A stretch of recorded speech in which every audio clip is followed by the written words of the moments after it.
G'day, Knoxy here. Welcome to the Valkyrie Racing channel. This video is a little bit different from the others. There's two things happening here, well, maybe three. This old bloke, me, has challenged this young bloke, Nick, to a best of three challenge. It's pro versus am. Nick is around 1.5k I rating and I'm around 3k.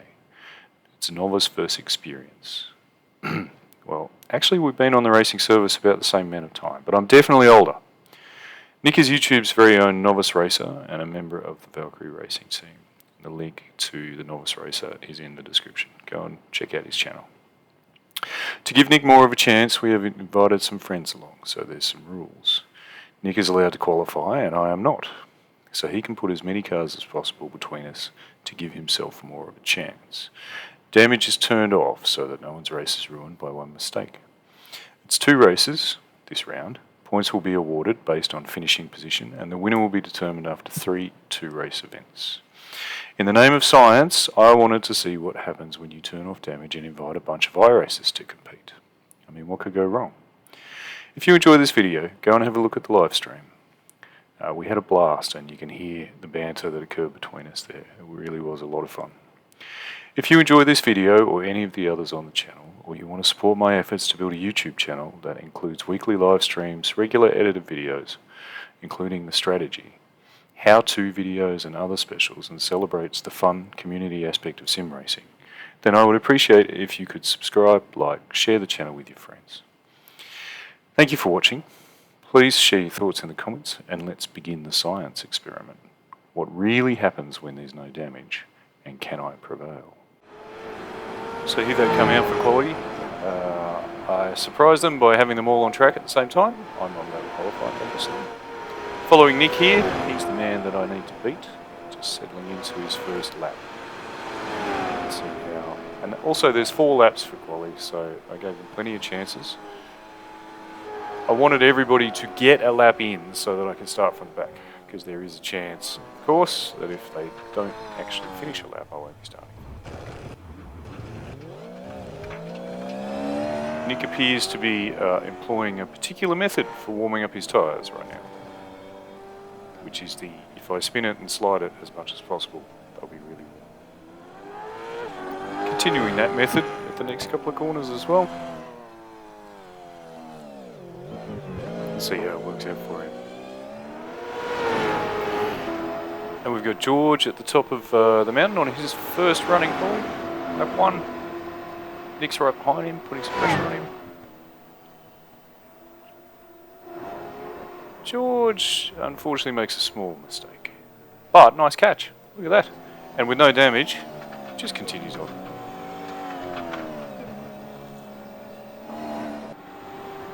Stephen Laird here, preparing for his first qualification lap. Trying to get himself some space. Obviously if you're running with other people, you need a little space. So overtaking Philip. Looking good. Maybe not so good. Maybe pushing a little. Stephen does go on to set the fastest quality though, so obviously recovers well. Nick is still working on warming up his tyres, clearly not happy with where they're at just yet. If you ever watched Formula 1, the most important thing they need to do is warm their tyres up, get it exactly right. So Nick's working on that, making sure he's got it right in the right working temperature.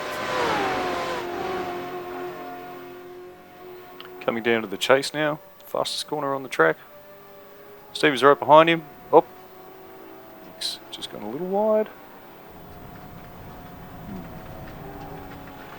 Unfortunately for Nick, we do still have incidents turned on, so he does need to set a lap.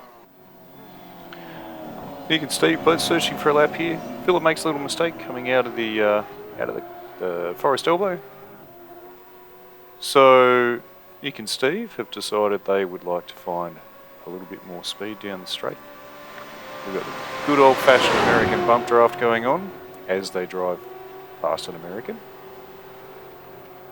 Nick backs off again. Steve's looking for fastest lap now. Plenty of bravery in qualifying this time around. So the good news is everybody except Tomi has set a lap by this stage. We can introduce Tomi later. So Nick's pushing hard, trying to set that final flyer. Probably breaks a touch late, I think. And that's it for Nick. That'll be the end of his qualifying. However, he set a lap, so he's in front of me. That's what matters. This is Steve-O's attempt at a last lap. Probably got a bit excited on the throttle there. I should mention that we're using V8 supercars here. Extremely powerful, not much grip. And the guys don't drive them very often, so I think that was Philip just wandering past there. You will remember I said that I'd turned off damage. Andy has decided to try and find out how fast a V8 supercar can go around Mount Panorama backwards. Turns out the answer's not very fast.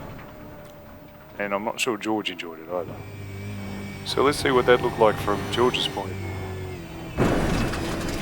Yeah, maybe backwards isn't the best way to do it. George carries on. But I think he's probably been a little bit distracted. As you can see. Here's George Tacos. Trying to finish his lap. Trying to keep the foot down. Go hard.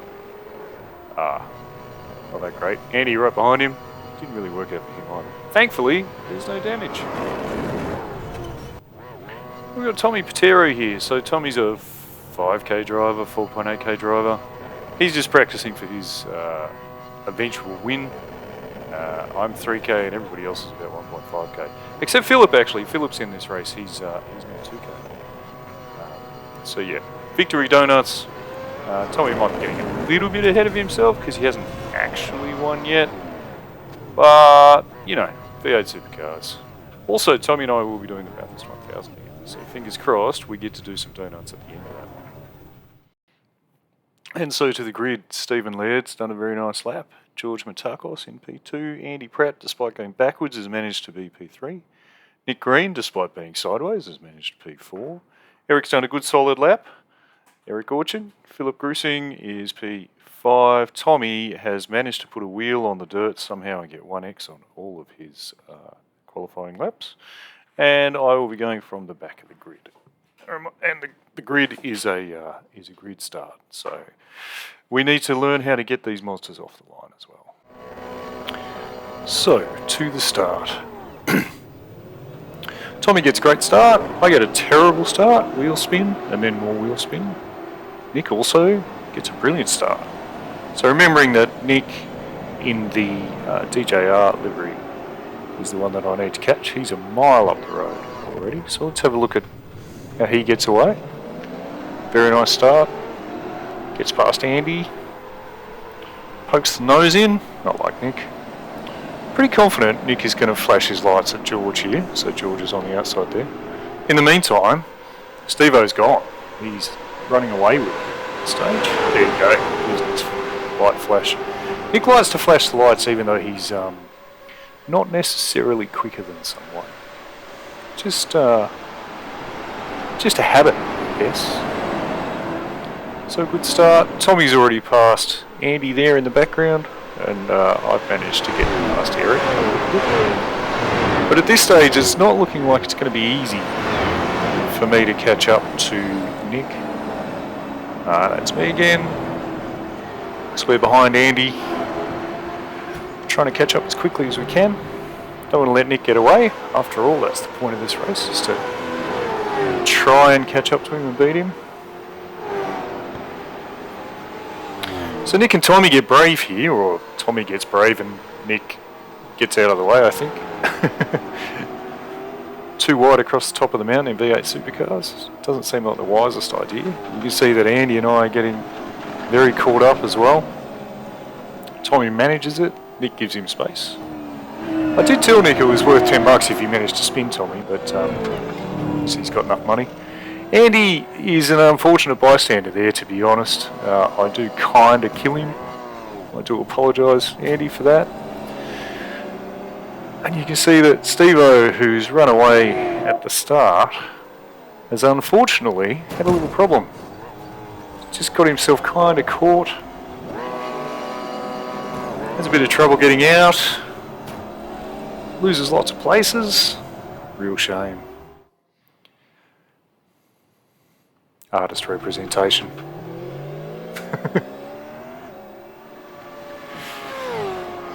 So Andy's recovered very nicely, done a really good job. And then, well, we're not entirely sure whether Andy made a mistake or if he thinks he might be this guy. I'm thinking the latter. So I do catch up to Nick a little bit later on. That's about, this is the middle of the next lap. I'm finding Nick very annoying across the top of the mountain, if I'm completely honest. Couldn't find a way past. Wanted to do the Tomi, but Nick was on his line, so I couldn't quite get there. And then here's the save of the century. Look at this. Brilliant. Now I'm going to claim this as a save. Given that there's no damage, that is definitely not out of control at any point. That was brilliant. Steve-O decides to become a ballet dancer and pirouette. He's done really well. He caught up to everybody there, but unfortunately had a small issue coming across top of the mountain. I don't really know what to say about this, to be honest with you. I think from now on, Steve's nickname might be something like Steve Austin Powers Laird. So I've caught up to Nick again now. This is the next lap, coming across top of the mountain again. To be completely honest, I wanted to get past Nick and try and catch Tomi, because I knew Tomi was likely to win the race, as we saw from his practice of his winning donuts. So getting very close to Nick here. I will admit at this point I might have been yelling at Nick a touch. If you go and have a look at the live stream of this race, you'll be able to hear the banter that's going on. We call it banter. Actually, it was a really fun race. If you do have a chance, go check it out. It's really, really good fun. I really enjoyed this race. I enjoyed hanging out with the boys. For me, this is what it's about. Hanging out with your mates and having a good time. Tomi and George have a great battle for the lead up here. As we said, Tomi's a very quick driver and has had a little bit more practice, and by a little bit more I mean George has done about 5 laps up to this point. So Tomi's putting pressure on George here, gets very close to him. Unfortunately for George, he does about a quarter Steve-O. Tomi gives him a little tap on the way through, a little love tap. Credit to Taco here. So George Matakos, therefore Taco. He doesn't just roll over, has a go back at Tomi, which we like to see. Tomi can't have it all his own way.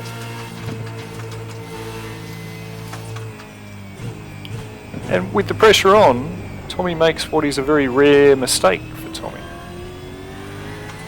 George takes full advantage. So good driving by George there, it was really good to see. I think perhaps George gets a little defensive, and again it's probably just experience with these cars, I'd say. Tries to hold Tomi off, which I applaud. George, good work. Unfortunately makes a little mistake here, gets it a bit sideways, and Tomi's away.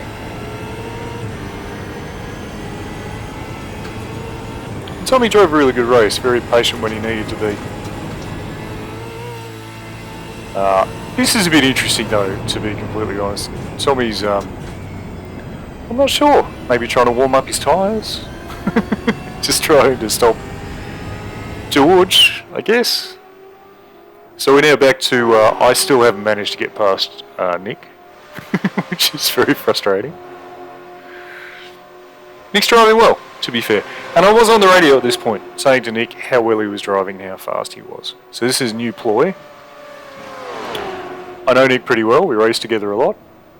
And I know that Nick pushes pretty hard sometimes, particularly when he's feeling confident. So I was on the radio at this point saying, hey Nick, you're going too fast. Come on, mate. And it worked. Nick was perhaps a little late on the brakes there, let me through, which was nice. Thank you, Nick. So a couple of laps later, I have caught up to George.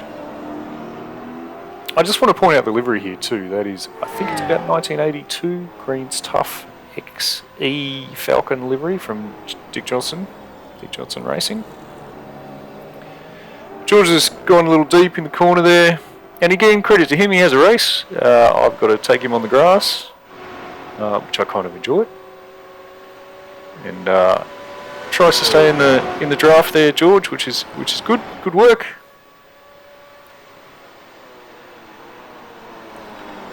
But ultimately has a bit of a pedigree moment, goes out a bit wide, and then gives us the space. To be honest, from here, I just watched Tomi drive away. His practice donuts were worthwhile. We've got Andy is having a nice battle with Eric here, catching up. Eric's driving well. No experience in these cars, no experience at this track. Doing a really good job given. So Nick is actually a Bathurst 12-hour winner. So we need to point that out. So he's been around this track a lot. Andy's lines are unconventional, I would say. Tomi would probably describe it as perhaps that's not the right line. Again, Eric's keeping it nice and clean, doing a good job. And he's right on him. The interesting thing about these cars we discovered is they've got a really strong draft too. So Andy will take advantage of that right now. And ultimately, you know, there's nothing really Eric can do here. Could have squeezed him, and did a bit, which was good. Eric was racing him, but ultimately Andy's got the place. So a good overtake by Andy there. Nice work. I think that's P4 or P5 for Andy. So Philip's in behind that battle. You can see them happening in front. So again, perhaps Philip doesn't quite take the right line for this corner. A little late on the brakes. Goes a bit wide. But a nice catch. No drifting, no Tokyo drift going on there. So Andy's managed to take the position. Nice job. And then Eric takes him right back with a brilliant overtake. And Philip the same. Takes another position there. Very nice. So I'll just run the last lap of the race here. Basically the gaps have spread out. There's no further racing going on. You can see the positions there. Tomi, myself, Nick, George, Eric. That's about where we finished. George might have had another issue and dropped one more place down. So at the end of the first race, points are 25 to Tomi, 20 to me, 18 to Nick. I will, at the end of the second race, put up the points table for everybody. But ultimately, after race one, I have managed to beat Nick. But it took a bit. He did well. He raced well. Made a small mistake. I couldn't get past him.